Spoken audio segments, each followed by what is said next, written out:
महाराष्ट्र में सीएम पद पर फंसा पेंच। महायुति सरकार में मंत्रालय बंटवारा बड़ी अड़चन। शिंदे गुट नई सरकार में चाहता है सम्मानजनक समायोजन। डिप्टी सीएम पद और गृह विभाग समेत पिछली सरकार में खुद के पास रहे सभी 9 विभागों की मांग पर अड़ा शिंदे गुट। महाराष्ट्र में मुख्यमंत्री के चेहरे का आधिकारिक ऐलान बाकी है। बहरहाल शपथ ग्रहण समारोह प्रधानमंत्री नरेंद्र मोदी की मौजूदगी में 5 दिसंबर को शाम 5 बजे मुंबई के आजाद मैदान में होगा। आपको बता दें कि महायुति सरकार में मंत्रालय बंटवारे को लेकर पेंच फंसा है। दिल्ली में बैठक करके लौट एकनाथ शिंदे सभी कार्यक्रम रद्द कर अचानक 29 नवंबर को सतारा स्थित पैतृक गांव चले गए थे। वहीं एक दिन बाद उनकी तबीयत बिगड़ गई। फिलहाल अब उनकी हालत ठीक बताई जा रही है। फिलहाल जो खबरें आ रही हैं उसके मुताबिक 3 दिसंबर को भाजपा विधायक दल की बैठक होगी। दिल्ली के 2 ऑब्जर्वर मुंबई आएंगे और विधायकों से चर्चा के बाद आधिकारिक रूप से सीएम फेस अनाउंस करेंगे।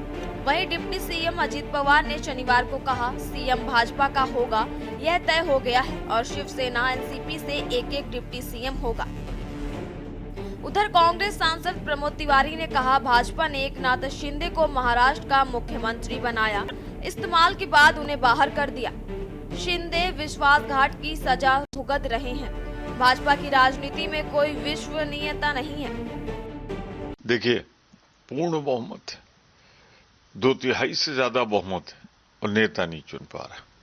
सीधा सा मामला है। जब गठबंधन स्वार्थ का हो, कुर्सी का हो, तो हर को कुर्सी चाहिए और माल चाहिए, अपना फायदा चाहिए।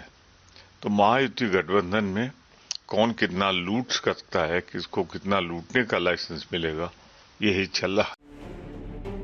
आपको बता दें कि शिंदे सरकार में डिप्टी सीएम देवेंद्र फडणवीस के पास ही गृह मंत्रालय था। वह इस मंत्रालय को छोड़ना नहीं चाहते हैं। वहीं शिंदे गुट का तर्क है कि अगर डिप्टी सीएम का पद हमें न मिल रहा है तो गृह मंत्रालय भी उन्हें ही मिलना चाहिए। बहरहाल शाह के बाद बैठक में भी इसका हल नहीं निकल पाया। पहले गृह मंत्रालय देवेंद्र फडणवीस के पास था।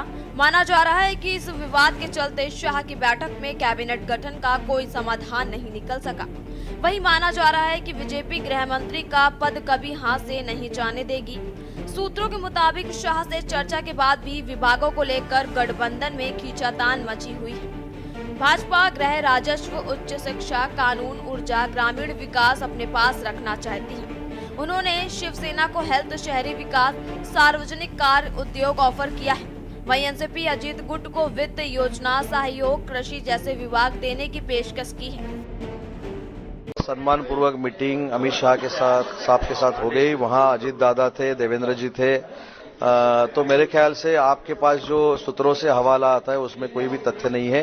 एकनाथ शिंदे साहब को अच्छी तरह से रिस्पेक्ट दिया गया, उनके साथ बातचीत हो गई। उन्होंने सम्मान पूर्वक जो मांग की है वो अमित शाह साहब, नरेंद्र मोदी साहब के साथ बात करके पूरा करेंगे, ये विश्वास। कुछ नहीं है, वैसे इनफॉर्मल डिस्कशन हुआ। बस अपना सार्वजनिक जीवन में कैसा आपका आचरण होना चाहिए, कैसे बोलना चाहिए, लोगों के साथ कैसे मिलना चाहिए, क्या करना चाहिए, वैसे ही वेरी इनफॉर्मल।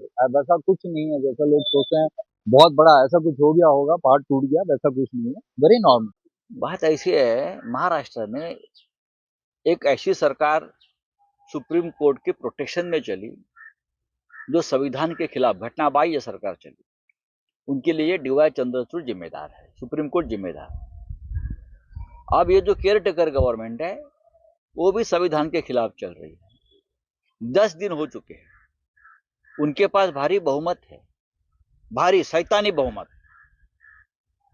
अकेले बीजेपी के पास बहुमत है, फिर भी अब तक ये लोगों ने राजभवन में जाकर सरकार बनाने का दावा नहीं किया है। क्यों? अगर अल्पमत में होते और हमारे पास बहुमत होता तो हम बहुमत में होने के बावजूद ये लोग भाग कर राजभवन में जाते और दावा ठोक देते कि हमारी बड़ी पार्टी है। लेकिन अब बहुमत है, सब कुछ है, 10 दिन हो चुके हैं और सरकार बनाने का दावा तक ये लोग नहीं करते।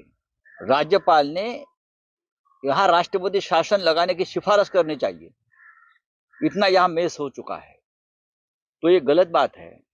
लेकिन जनता सब देखती है, सब देखा है चुनाव कैसा हुआ, ईवीएम में कैसी गड़बड़ी हुई, पैसा का खेल कैसा चला, हम सब कुछ देख रहे हैं। और आने वाले दिनों में ये जो सब घोटाला गड़बड़ हुआ है उसके खिलाफ राज्य में और देश में एक बहुत बड़ा मूवमेंट चलाने का हमारा प्रयत्न। चुनाव नतीजों के बाद का घटनाक्रम। 23 नवंबर महाराष्ट्र विधानसभा का रिजल्ट आया।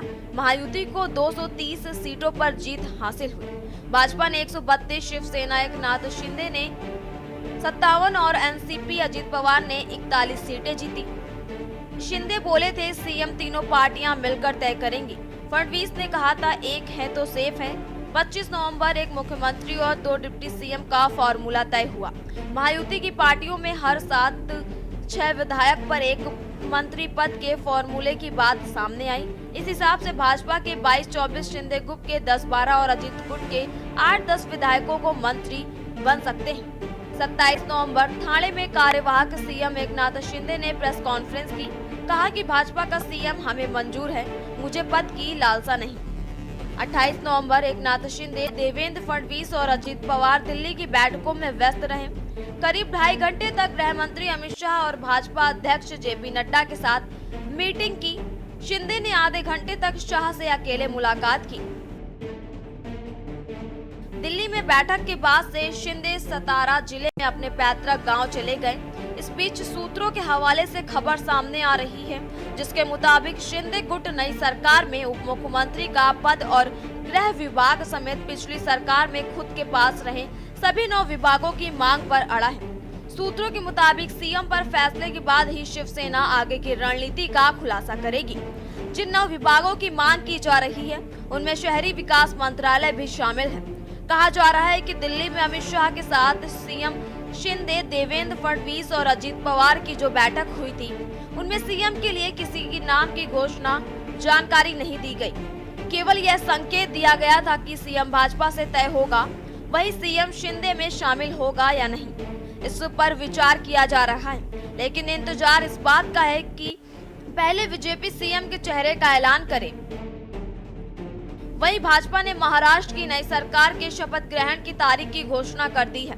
वहीं शिवसेना अपनी योजनाओं का खुलासा करने से पहले भाजपा द्वारा सीएम की घोषणा का इंतजार करेगी। स्पेशल डेस्क के न्यूज़ इंडिया।